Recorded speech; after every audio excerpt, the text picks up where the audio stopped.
政府喺上個月舉行首屆香港非遺月，並且會喺今年內公布香港非遺傳承人認定機制。有過100年歷史嘅客家花帶編織非遺技藝，時至今日幾近失傳。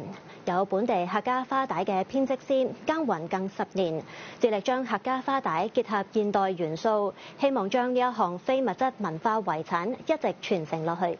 一齊睇下。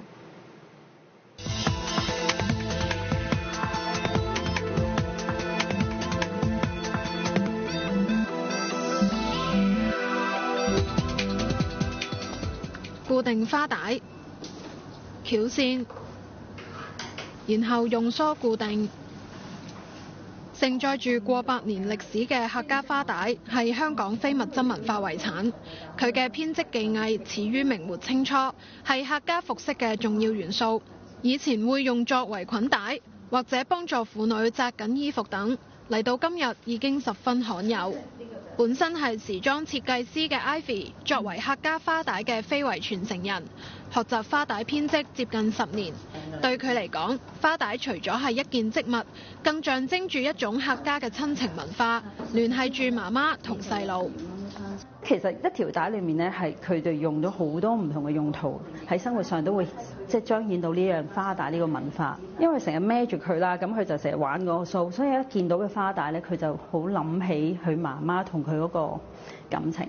所以我亦都諗起，即係生親媽媽又或者媽媽點樣都好啦，都係有個子女間嘅連結。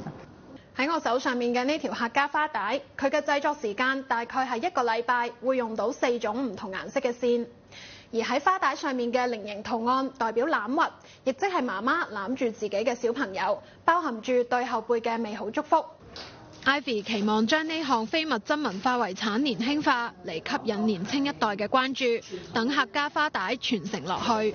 就要佢成為你平時用得到嘅嘢，例如我自己之前有做過啦，譬如手機帶啦、手機繩啦，或者孭帶啦。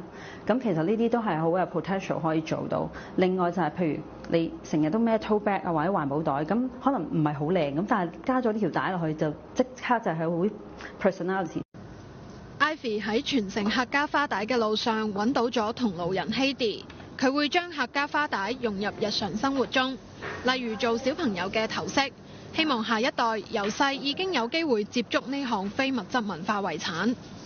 小朋友有見到我織嘅，織完之後個效果，佢話：哦，媽咪好靚喎，可唔可以送俾我啊？佢就會當係橡筋或者頭髮箍咁樣用咯。咁希望咧可以再改進啲，可以佢哋平時返學又可以戴啊。或者係一啲手袋啊，可以加呢啲客家花帶落去，令到佢有啲特色。遲啲大啲咧，我就諗住教佢點樣織呢個花帶。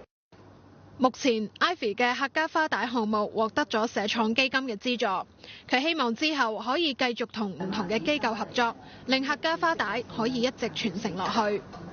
鳳凰衛視記者袁偉業報導。